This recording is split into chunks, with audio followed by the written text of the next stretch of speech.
Hey guys, Charles Legleiter, Extension Weed Scientist at the University of Kentucky. What I want to talk to you guys about today is Amaranthus ID or pigweed ID. So what we have here, this is smooth pigweed here, and then we have waterhemp. These exist in the same field, and then not too far away we have a field that has palmer in it, and I pulled a few of those plants for you to look at today as well. So all of these do exist in Kentucky, so it is important that we be able to differentiate the three. So start off with smooth pigweed, or the first thing we should do is look for hairs. So with your smooth pigweed, which I've got one that I pulled up already right here, you can see that it's got really fine hairs right at the top of the stem. So right up here, you can see it's got a lot of fine little hairs. That's going to tell you you have smooth pigweed.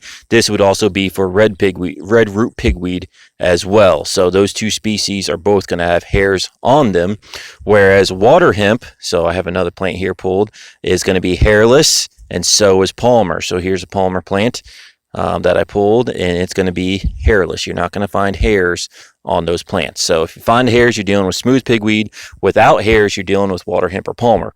Now, the next thing you do to differentiate water hemp and palmer, since they are hairless, is look at petiole length. So the petiole length is going to be this structure right here. It connects the leaf to the main stem.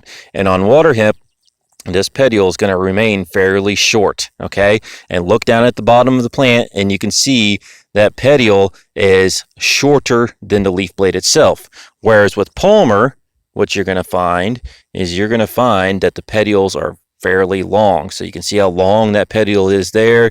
Here's another one. You see how long those petioles are in comparison to the leaf blade. And look at the lower leaves, not the upper leaves. Those have short petioles. Look at the lower leaves. If you see long petioles, it's palmer. If you see short petioles, you're dealing with water hemp. Now, one other thing to mention is always look for hairs first, because you're going to see here on the smooth pigweed, it's got long petioles as well. So look for hairs first, because that's going to help you differentiate your smooth and your palmer. But then once you find hairs, you know you have smooth. Without hairs and long petioles, you're dealing with palmer amaranth. No hairs, short petioles, water hemp. Till next time, thanks for tuning in.